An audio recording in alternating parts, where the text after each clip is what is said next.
Sejam muito bem-vindos ao EAD Unifatece. O futuro já começou. Essa frase nunca foi tão verdadeira. A gente está vivendo a maior revolução tecnológica que a humanidade já viu.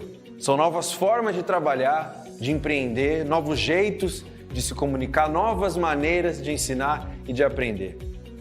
E você está de parabéns por fazer parte dessa revolução digital aqui no Centro Universitário Unifatece, uma instituição de ensino inovadora e acessível que está levando educação de qualidade para todo o Brasil.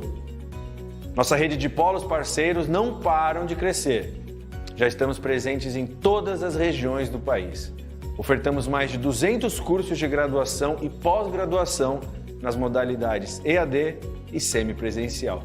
Com metodologia flexível e inovadora, nossos cursos estão organizados em trilhas de aprendizagem que facilitam o desenvolvimento acadêmico dos alunos de forma intuitiva e dinâmica. Além disso, nossos estudantes têm suporte e acompanhamento pedagógico constantes com o melhor time de professores e tutores do Brasil. E para os cursos e disciplinas que necessitam de atividades práticas presenciais, a gente criou os megapolos que contam com uma infraestrutura inovadora, com laboratórios totalmente equipados e tutores especializados. Viu só? É por isso que a EAD Unifatece é nota máxima no MEC. Centro Universitário Unifatece, fazendo o seu futuro.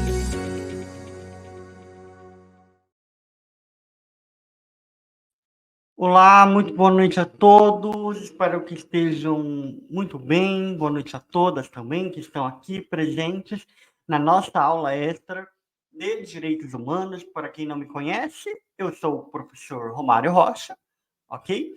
E estarei com vocês hoje, nesta aula, para nós tratarmos alguns pontos da disciplina, ok? Pontuarmos e, sobretudo, pontuarmos sobre a atividade prática de aprendizagem, correto?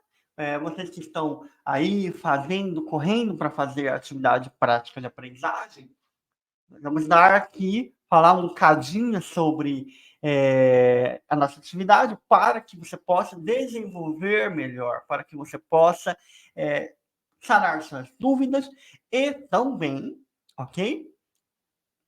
Ter esse contato conosco, ok? Vou dar algumas dicas de estudo, certo? Mas, de imediato, eu vou pedir para que você se inscreva no canal, ok? Ative o sininho para que você não perca nenhuma notificação, tá? E também acesse nossas redes sociais para que você tenha informações acerca do seu curso, acerca da Unifatece, né? Para você não perder nenhuma novidade, para você estar sempre conectado aqui conosco, tá? Então, outro ponto importante, a lista de presença será passada ao longo da aula, tá? Também vai estar fixada na descrição do vídeo e você pode acessar, você pode deixar seu feedback, que é sempre lido, sempre considerado, certo? É um prazer tê-los aqui conosco para nós trabalharmos essa disciplina, que é uma disciplina que tem ali seus desafios, ok? É uma disciplina espinhosa. Por que espinhosa? Porque quando nós pensamos em direitos humanos, nós já olhamos para o nosso contexto social e já temos aquela ideia equivocada. Direitos humanos é para defender bandidos. É uma ideia totalmente contraditória, pois os direitos humanos é inerente a qualquer ser humano. Então, quando você diz que é para defender bandidos, você está se colocando no mesmo pacote? Olha, não pode, viu? Não pode se colocar no mesmo balaio de gato. O fato de termos um direito processual, né? Ele existe justamente para quê? Para resguardar a dignidade da pessoa humana também, mas para que o acusado tenha o direito de apresentar sua defesa. Então, imagine você que está aí na sua casa, de repente sai, né, na rua e a polícia te para, né?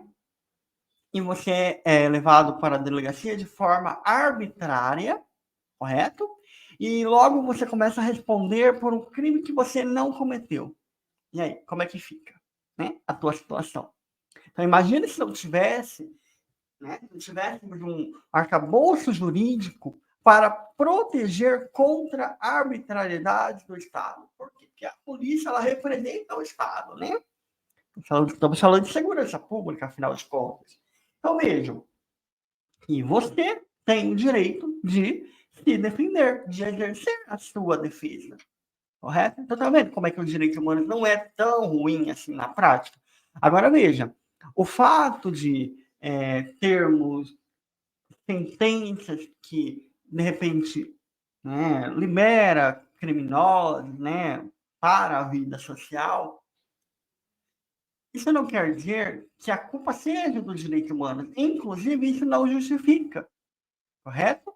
Não justifica nós julgarmos de forma equivocada todo um sistema que lá em 1949 foi criado para, né, proteger e resguardar os direitos das vítimas, né, da Segunda Guerra Mundial. Então, esse sistema ele foi evoluindo para uma proteção maior, tá? Então, veja, não é só o direito processual, é também o direito material, né? O direito à vida, né? O direito à saúde, direito à educação, direito a uma alimentação adequada. Todos esses direitos foram conquistados arduamente ao longo do tempo com a finalidade de proteger, né, de nos proteger. Então, o direito humano vai muito além, né, de um processo civil, de um processo penal, muito além. A sua importância ela é tão grandiosa que quando nós vamos, né, nós temos a nossa liberdade cerceada, a primeira coisa que nós pensamos e recorremos e o meu direito humano, né? E o meu direito humano? Então, mesmo que é um tema delicado, mas não é um bicho de sete cabeças, né?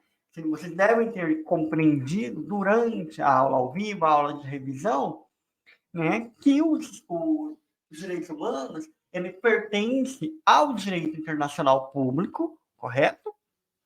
E que ele se diferencia dos direitos fundamentais. Tá vendo? Os direitos humanos pertencem ao direito internacional. Mas ele só vai ter efeito prático na nossa esfera jurídica a partir do momento que ocorre a incorporação. Tá?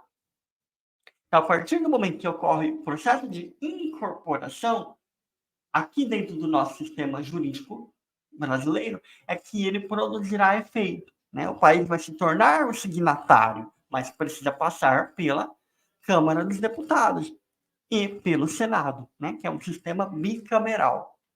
Correto? Vocês lembram disso? Então, mesmo. Então, foi validada a lei aqui dentro? Aí sim se torna um direito fundamental. Tá? Aí se torna um direito fundamental. Tá? Está positivado internamente. Né? Então, normalmente vocês vão ver, principalmente em artigos científicos, direito fundamental humano. Ué, mas direito humano, então? Não. Se você está falando internamente, é só direito fundamental. Agora, se você quer tratar de um tratado internacional que versa sobre direitos humanos, aí é só direitos humanos, correto? Então, essa atenção que você precisa ter. Hoje nós vamos falar, né, sobre atividade prática, conforme eu comentei, e veja só. Eu elaborei com muito carinho essa atividade. Eu espero que vocês consigam desenvolver. Por quê? Porque nós precisamos começar a ter senso crítico. Aqui é uma graduação, tá? Não é mais senso comum. Senso comum, vocês vão falar, mas eu acho isso. Não. Aqui na graduação, não tem mais que achar nada, tá? Aqui a linguagem é uma linguagem científica. E veja o que eu estou cobrando. Na unidade 2, vimos que o fundamento jurídico positivo dos direitos humanos está calcado em valores e princípios que influenciam as constituições modernas. sobretudo nossa Constituição Federal, que tutela a dignidade da pessoa humana. E o que é a dignidade da pessoa humana? Vocês já pararam para refletir sobre isso? Porque, veja, o que é digno em um dado contexto pode não ter o mesmo sentido em outro, considerando aspectos temporais e aspectos culturais, certo? Então, a dignidade da pessoa humana, ela não tem um conceito definido, em que pese o jurista Ingo Wolfgang Sarli ele tenha chegado mais próximo, né, do conceito de dignidade da pessoa humana, nós temos que considerar que o mais próximo não é lá. Ele não chegou lá, ele chegou o mais próximo, tá? Por quê? Porque é impossível nós definirmos o que é dignidade. Porque estamos aqui no nosso contexto, né? Por exemplo, eu estou em Paranavaí, ok? Tenho 27 anos de idade. Veja, são muitas questões. E aí, para eu definir o que é dignidade da pessoa humana, eu tenho que considerar os meus aspectos locais. Mas você aí, que mora no Nordeste, na região, né, no estado nordestino, vocês vão ter uma outra percepção. Então, para cada contexto, nós vamos avaliar aspectos pessoais, correto? Então, é por isso que é difícil contextualizar, né, ou definir, melhor dizendo, o que é dignidade da pessoa humana. Porque isso vai de cada momento, de cada espaço, ok? Então, o que é digno para mim não é digno para você, de repente, ou não é digno para uma outra pessoa que mora em outro país. Então, vejam, né? Percebam como é desafiador definir dignidade da pessoa humana.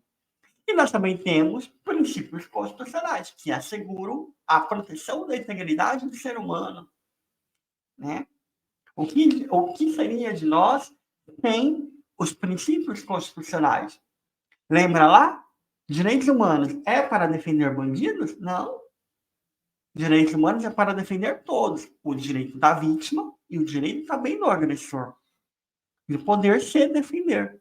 Né? Porque, de repente, você está ali na sua cidade e você escuta, vai ter um tribunal do júri. Né? Então, estamos falando do direito criminal. Vai ter um tribunal do júri. Está sendo julgado um homicídio duplamente qualificado. Veja só, que espantoso, alguém cometeu um homicídio. E aí, durante o processo, pode ser que o sujeito não cometera crime nenhum, né? E que fique, né, comprovado que ele não estava no local do crime. Então, veja, imagine se nós fôssemos imediatistas e nós matássemos, né, esse autor. Vamos criar um sistema que mate um autor de um crime. Mas e se nós não dermos a ampla defesa a ele? Nós estaríamos incorrendo, né, matando um inocente também, né? Então vejam a importância de um sistema processual e que tem que funcionar. Tem que funcionar. Lógico que no nosso país, né, na nossa circunstância, existem muitas nuances, né? E também é uma questão de padrão comportamental. De repente, você mora em um estado onde não há respeito a essa legislação processual. Então, veja, os direitos humanos não têm relação com isso. A forma como ela é aplicada. O que nós sabemos é os direitos humanos existem e ele tem que ser aplicado na prática. Contudo, aí vejam, se o julgador resolve utilizar, né, o seu poder que o Estado lhe conferiu para utilizar o processo penal da forma como lhe convier, desrespeitando prerrogativas, por exemplo, os direitos humanos precisam levar, né, a sua conta isso? Não. Nós não podemos, né, descaracterizar todo um sistema por culpa de homens imperfeitos que, dentro da sua imperfeição, se utiliza do poder estatal conferido pelo Estado a seu bel prazer, tá? Inclusive, os direitos humanos, ele luta contra isso, contra essa arbitrariedade, tá? Então, o que que eu quero que vocês façam nesta atividade? Você vai pesquisar, né, uma violação de direitos humanos aqui no Brasil. Vamos pegar, por exemplo, servidão análoga à escravidão. Você pode falar sobre isso. É uma violação de direitos humanos que está atrelada à seara do direito do trabalho. Olha que importante isso. Você, com certeza você trabalha, né? E se de repente o local que você trabalha é insalubre? Isso não afronta a dignidade da pessoa humana? Não é uma afronta aos direitos humanos? Né? De repente você trabalha numa cozinha, né, em um restaurante, que não respeita, né, essa questão da salubridade. Ou que, de repente, não respeite a forma como se manuseia, né, o alimento. Isso também não é uma afronta ao direito humano? Estamos falando de direito à alimentação. De repente se oferece alimento podre, alimento estragado para o consumidor. Percebem a forma como nós devemos aplicar e olhar para os nossos direitos humanos? Você, que é professor também, veja, há pouco tempo atrás nós tivemos uma invasão a uma escola, né? Um meliante invadiu armado e matou crianças. Veja, isso também não é uma afronta aos direitos humanos? Cadê a segurança pública? Ó, segurança pública também é um outro problema. De repente você mora em um estado, né, como por exemplo o Rio de Janeiro, né, que tem ali o seu problema de violência, São Paulo também. Seu problema de violência, isso também não é uma violação de direitos humanos? Cadê o Estado protegendo o cidadão? Correto? E cadê o cidadão também exigindo do Estado, né, uma ação?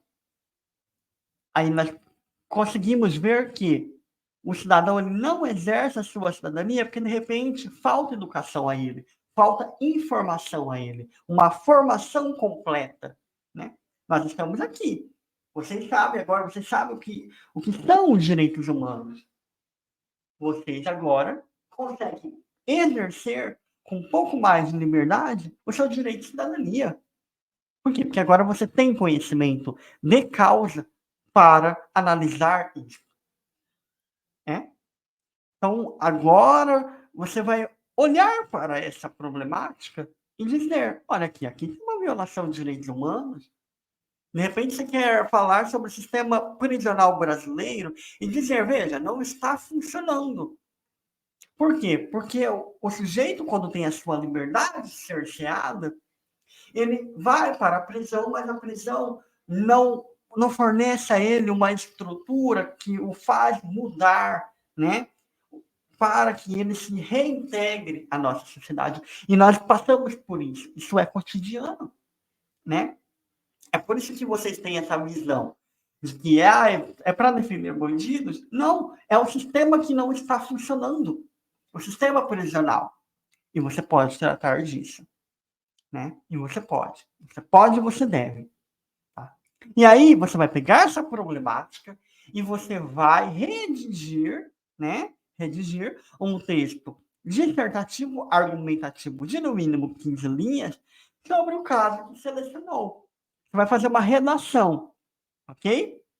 Sobre o que você pensa a respeito do problema e qual é a violação que está acontecendo ali.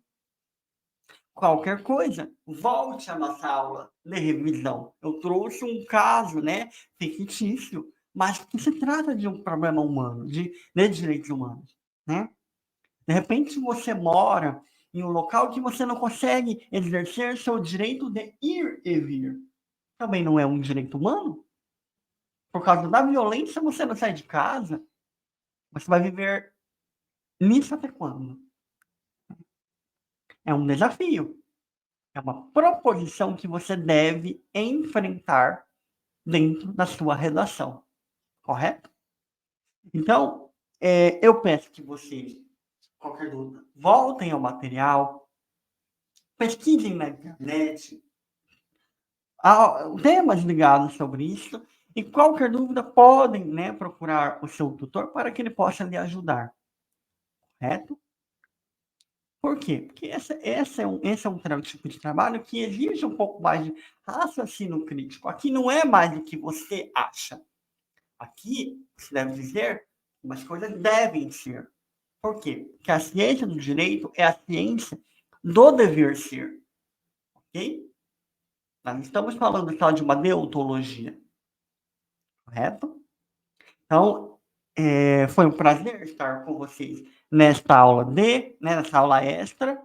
Eu espero profundamente que tenha lhe ajudado nessa explicação e desejo a vocês um bom estudo e que vocês consigam desenvolver a sua atividade. Qualquer dúvida, estamos à disposição. Até a próxima.